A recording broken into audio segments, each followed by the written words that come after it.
Dünya Türkmenleri. Dünya Türkmenleri.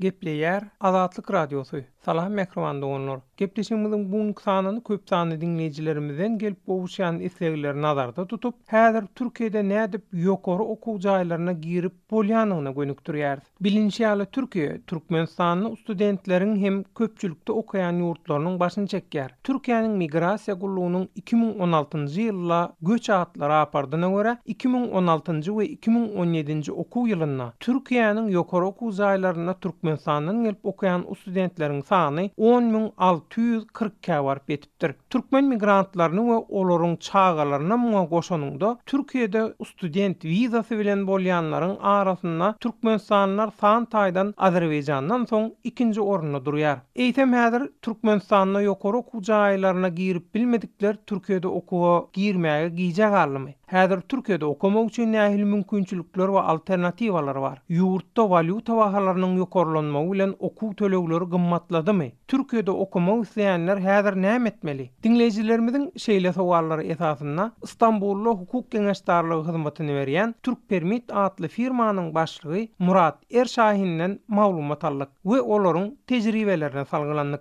Herkese iyi günler dileyerek başlıyoruz programımıza. Şimdi illa ben bir yere yerleşeyim, bir senem kaybolmasın diyenler için hala daha zaman geçmiş değil. Ekim ayının içerisinde dahi kayıtlar yapılabilir.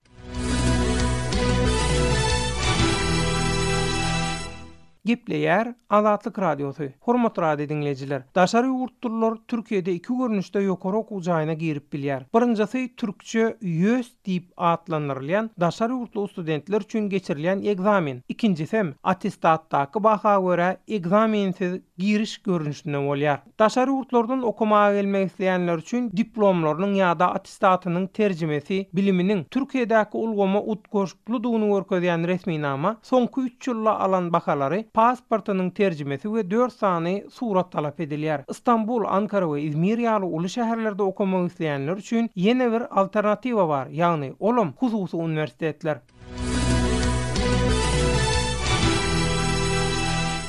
Mehrwan doganlar, dinleýijilerimiziň Türkiýede okumak isleýän Türkmenistanly ýaşlar giýjek almy? Olar üçin nähili alternatiwalar bar we nähili hyzmatlar höýdürilenýär diýen sowalyny hukukçy Murat Erşahinden soradyk. Sadece devlet üniversitelerine bu yıl 70'e yakın Türkmen öğrenci yerleştirdik Türkiye'nin çeşitli bölgelerinde. Bunlar YÖS sınavına girmeden sınavsız olarak not durumuna göre yerleştirdiğimiz öğrenciler vardı. Türk Permit geňeşdarlyk firmasynyň şertnama baglanşan hususy universitetleri var. Türkmenistanly ýaşlary şol ýokary okuw jaýlarynyň isleýän bölümine ornaşdyryp bilýär. Meselem hukuk, medisina ýa-da diş hekimligi bölümine okuwa salan türkmen studentlerimiz boldy. Şoň ýalyda 2 ýyllyk tehnikumlara ýa-da uçilişlere girmek isleýänlere hem kömek etdik. Häzir şu ýylyň boş geçmegini islemeýän ýaşlar üçin hem ýokary okuw jaýyna girmäge mümkinçilik bar. Türkmenistandan häzir Türkiýe okumaga gelsem diýenler giýjek almady we olar üçin köp alternatiwalar bar. Türkiýe gelenden soň okuw işlerine kömek isleýänlere hem biz gollap berýär. Biz diňe okuwa girmek barada däl. Ondan soňky problemalarynyň çözülmegine hem türkmen studentlere ýardam berýär. Bu ýyl Türkiýanyň durly ýerindäki döwlet universitetlerine 70-den gowrak Türkmenistanly studenti okuwa sallyk. Olary biz giriş egzaminsiz attestatadynaky baha görä ornaşdyrdyk. Mundan naşaryn 30 golay türkmen uçurumynyň hususy universitetlere dokumentlerini tapşyrdyk we häzir olaryň Türkmenistandan gelmegine garaşýar. 30 tane özel üniversiteye yerleştik ve hala kayıtları devam ediyor. Kabul belgelerini gönderdik. Türkmenistan'dan gelmelerini bekliyoruz. Geldikten sonra işlemlerini yapacağız. Deyip Murat Erşahin Azatlyk Radiosynyň dinleýijileriniň sowallaryna jogap berdi.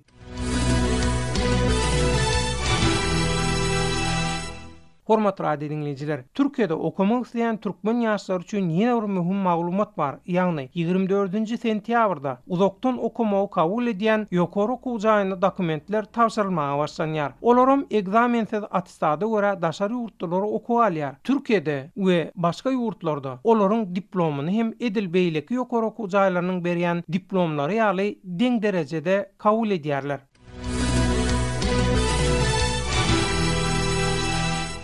Gepleýär Azatlyk Radiosu. Mehriban doganlar, redaksiyamyza hat ýazan dinleýijilerimiz Türkiýede ýokary okuw jaýlaryna girmek isleýän türkmen sanly ýaşlar edil häzir näme etmeli we kimden näde kömek almaly diýip soraýarlar. Hukukçy Murat Erşahin bolsa bu barada şeýle maglumat berýär. Diplomalarının tercümesi ve denklik belgesi lazım. Transkript, yani son 3 yılda aldığı notlar, pasaportların tercümesi ve 4 tane fotoğrafla üniversiteler bu öğrencileri kabul ediyorlar. Olar Türkpermit Geňeşdarlyk firmasyna ýüz tutup biziň web sahypamyzdaky telefon belgileriniň üstü bilen sosial mediada habarlaşyp bilerler. Meselem Aymo sosial ulgamyndan bize hat ýazyp sala salyp bilerler. Biz olaryň iýerjek dokumentleri bilen isleýän okuw jaýynyň bölümine ýüz tutarys. Dokumentlerini tawşyranmazdan soň kabul edilenden baradaky resmi namany we saglyk kepilliginem özüni iýerers. Eger Türkiýede tanysy bar bolsa olary biziň ofisimize iýerip bilerler. Okuw girmek isleýänler dokumentlerini internet arkaly iýerip bilerler. Ýagny asyl nuskasyny iýermäge zerurlyk ýok. Türkiýanyň ýokary okuw jaýlaryna girmek üçin Aşgabatdaky Türk konsulhanasyna ýürüýte wiza almaga zerurlyk ýok. Ýagny adaty ýagdaýda turist hökümine gelip okuw girenden soň galmaga dowam etip bilerler. Biz şunu söylüyoruz, bizimle iletişime geçsinler. İMO'dan bize mesaj atarak başlayabilir. Biz Türkiye'de üniversite okumak istiyoruz diye. Yerleştirdikten sonra da kabul belgelerini kendilerine gönderiyoruz. Deyip Murat Erşahin dinleyijilerimizin sowallaryna jogap berdi.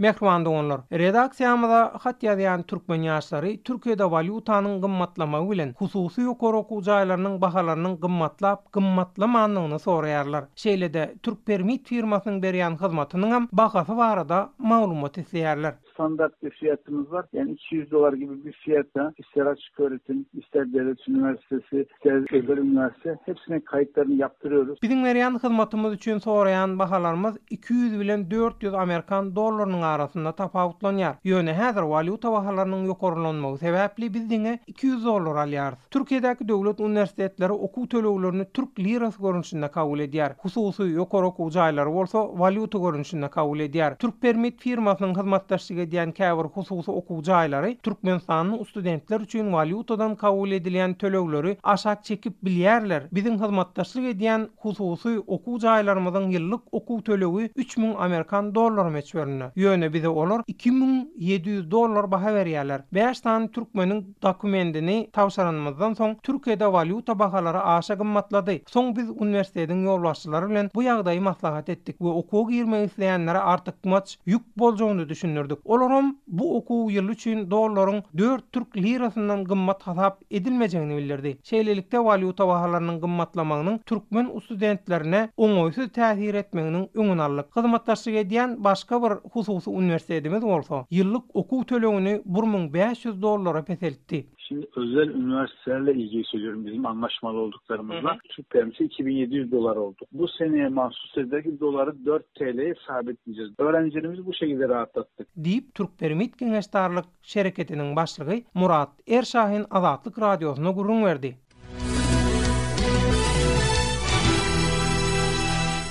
Hormatly radio dinleyijiler, Azatlyk Radiosy bilen anonim ýagdaýda habarlaşýan goloýda okuwga giren türkmen ýaşlarynyň aýtmagyna görä, esasy duş gelinýän problemalaryň biri Istanbuldaky käbir araçylaryň okuwga girjek bolýanlaryň attestatlarynyň bahalary galyplaşdyrmagy bolýar. Ýokary okuw jaýlary okumak isleýäniň özü gelenine resmi namalaryň asyl nuskalaryny birlaý gözden geçirip ýagşy barlaýar. Eger arada tapawut bar bolsa, onu okuwa kabul edilmeýär. Türkmen ýaşlaryna Istanbulda seni okuwa saljak diýip wada berýän dürli araçylar bar. Olar dokumentleri galyplaşdyrýarlar. We soň okuwa girmäge gelen çykynty ýagdaýa duçar bolýar. Bikanun iş edýänlere bil baglanmak halyňyz olar däl. Siz ziýan çekersiňiz. Şoň üçin hem hemişe kanuny, anamdar we işi bilýän ýerden kömek soraň diýip studentler Türkmenistanyň okumaga gelmek isleýänlere maslahat berýärler. Mehriban doganlar, şunun bilen Azatlyk Radiosynyň dünýä türkmenleri gepleşiginiň häzir Türkiýede nädip ýokary okuw jaýlaryna girip bolýanyny gönüktirilen sanyny geçirip gutarýar.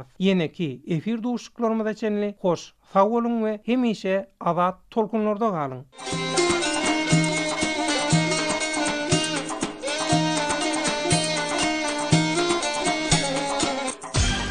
Dünya Türkmenleri. Dünya Türkmenleri.